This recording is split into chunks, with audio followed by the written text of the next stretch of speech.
Olá, essa é a apresentação do estudo Ageísmo e a Pandemia da Covid-19, uma revisão integrativa da literatura. Meu nome é Luana e o estudo foi feito por mim e orientado pela professora doutora Keila Cristiane. Como eu disse, meu nome é Luana Gontijo Lino, eu tenho 24 anos e sou acadêmica de enfermagem da Universidade de Brasília. Para introduzir um pouco o assunto, a gente precisa falar do ano de 2020, que foi marcado por mudanças. O mundo experimentou uma reorganização social, política, econômica e cultural. A história começa com a pandemia da Covid-19. Além das preocupações com as infecções virais, houve também um agravo das manifestações de discriminações e preconceitos. E nesse sentido se destaca o ageísmo, que é o preconceito relacionado à idade, e ele ainda é mais escancarado quando voltado à pessoa idosa.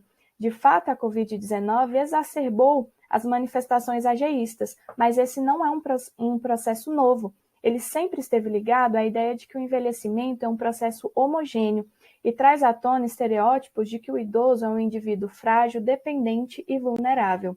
Esse estudo possui, então, como objetivo analisar e identificar o ageísmo causado pela pandemia da Covid e suas consequências para a população idosa.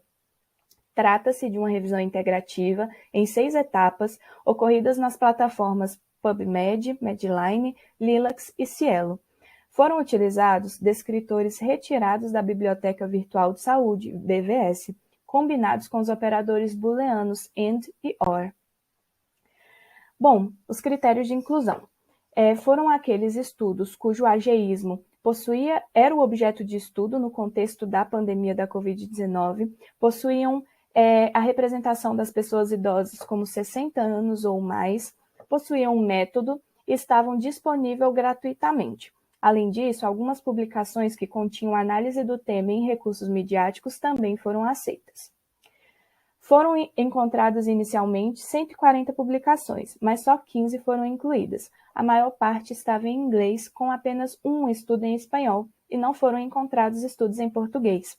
Todas as publicações identificaram graus de ageísmo. Destacam-se os países Estados Unidos e Luxemburgo, com maior quantidade de publicações.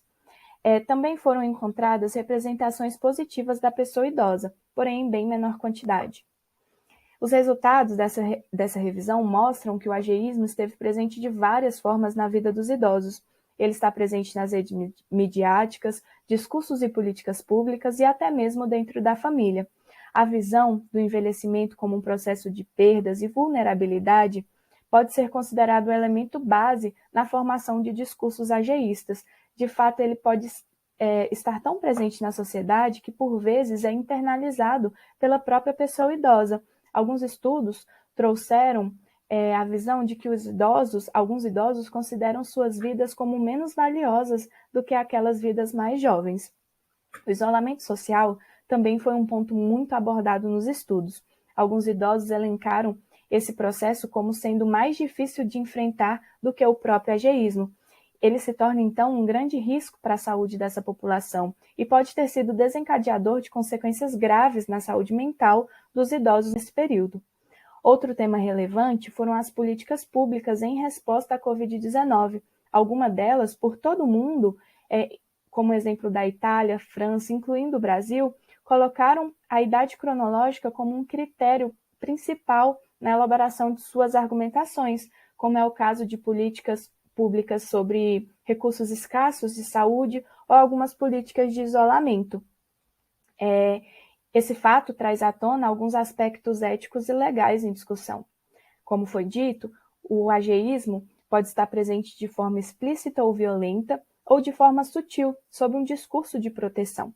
Além disso, as representações positivas dos idosos também foram elencadas, porém em bem menor quantidade.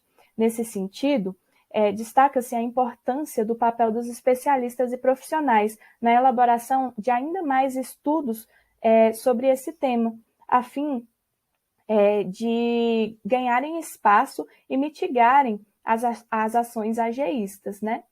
A falta de estudos brasileiros nos diz que esse tema ainda merece maior destaque como objeto de estudo nas pesquisas nacionais. Bom, essas foram as referências do estudo. Obrigada pela atenção.